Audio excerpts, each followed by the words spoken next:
You're not lazy, bro. You're just sabotaging yourself. You tell yourself you're just taking it easy. But in reality, what does taking it easy even mean? Does it mean snoozing your alarm when you wake up? Does it mean not hitting the gym? Scrolling on TikTok and Netflix for hours upon hours? Does it mean skipping on that business idea and telling yourself you're going to be starting tomorrow? So taking it easy just means that you're slowly destroying the person that you wish to be by the end of this video. By you only giving me roughly 10 minutes of your time, you'll know exactly how to stop destroying yourself, and you'll know exactly how to start building a life that you're proud of. Start building a life that you have been dreaming about. Let's get into it. Let's rewind and take you back to one of the lowest points in my life. Younger Gagan, aged roughly 17. At this point, Younger Gagan was about a year into his A-levels. I was telling myself I'm on track, like I'm gonna get these qualifications by the end. Everything is sorted, life's blessed, life's good. So what, we get drunk.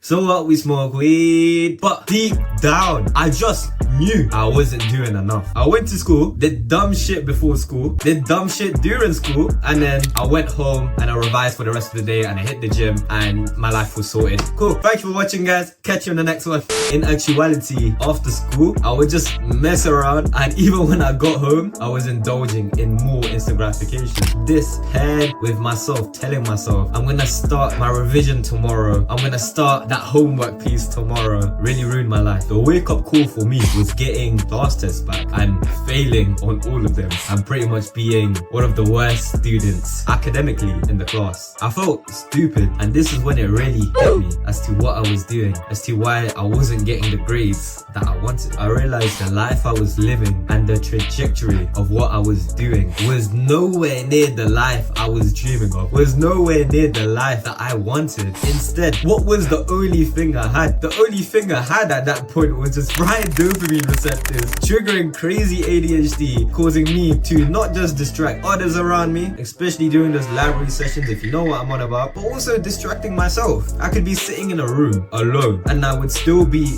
distracted because I would distract myself. Despite Younger Gagan being an absolute dumbass, he realized one very crucial thing that changed my life. You can't create a better future with the same habits that are holding you back today. If you want to change your life, you have to change your actions. And changing your actions, first of all, starts with creating better habits. First of all, I want you to write down two things. One, the habits that are destroying you, and two, the habits that are building you. And if you don't have habits that are building you, write down the habits that your ideal self has. It could be going to the gym, it could be working on a business, the list goes on and on and on and on. Once you wrote them down, circle one bad habit and circle one good habit in that list. Your mission would be to start replacing that bad habit with the good habit. But habits alone aren't enough, right? You also need to understand the mindset behind these habits. I think most people think that discipline is about forcing yourself to be doing the hard work, especially when you don't feel like it, which saying it out loud now is very, very true. But you can't be viewing discipline as a punishment. Rather, it's something that's going to help you respect yourself more. Think about it like this. We've all had fake people in our lives that have broken promises to us. Do you still respect them? Do you still like them? Probably not. So why are you breaking promises to yourself? Yazimi, when I first started the gym, I had no clue what I was doing. But the thing is, I kept showing up. I kept that promise to myself that I was going to be going gym more often. I was going to be going gym twice a week, 3 times a week, even though I had no clue what I was doing. But every time I showed up, I just had a little bit more respect for myself. And this is what's kept me going for the long run. This is what has made the most amount of progress, rather than Jeff Nippard's new videos with stretch mediated hypertrophy. Hey! Here's another actionable step. Change the way that you talk to yourself, bro. Instead of telling yourself, I have to go to the gym, I have to study for this exam. What about you telling yourself, I get to go to the gym, I get to study for this exam? You've got a physical body that allows you to go to the gym. You've got a stable brain that allows you to revise for this test. Gratitude shifts your mindset and forces your brain to crave hard work rather than seeing it as just another chore, rather than seeing it as another burden. Once I embraced this mindset, everything slowly and surely started to come into play. Everything slowly and surely started to come into place and come together like a nice jigsaw puzzle. Another truth, if you want to stop destroying yourself, is to understand that willpower alone is overrated. And willpower alone won't take you very far, to be fair.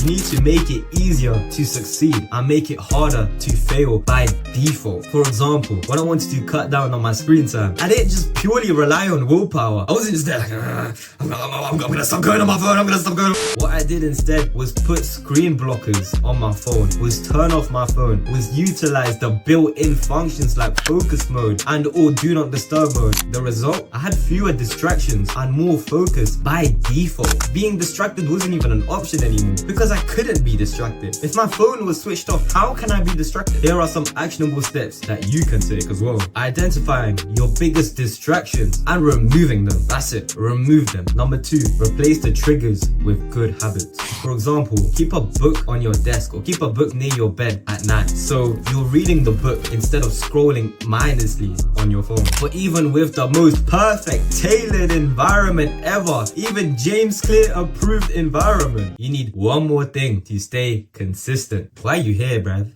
Like why you wanna stop destroying yourself, bro? Like what's the actual reason? No, I'm joking.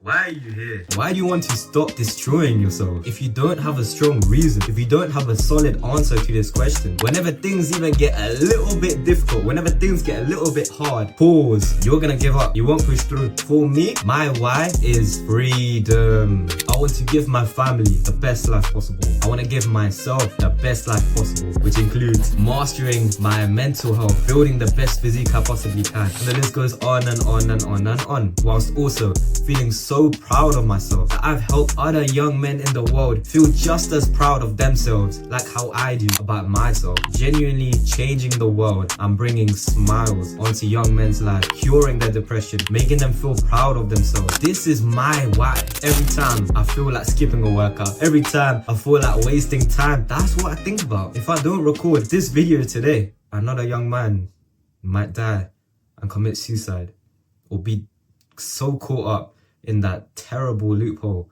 of depression that I've once faced as well. And I want to really pull them out of that. That's my motivation. That is my why.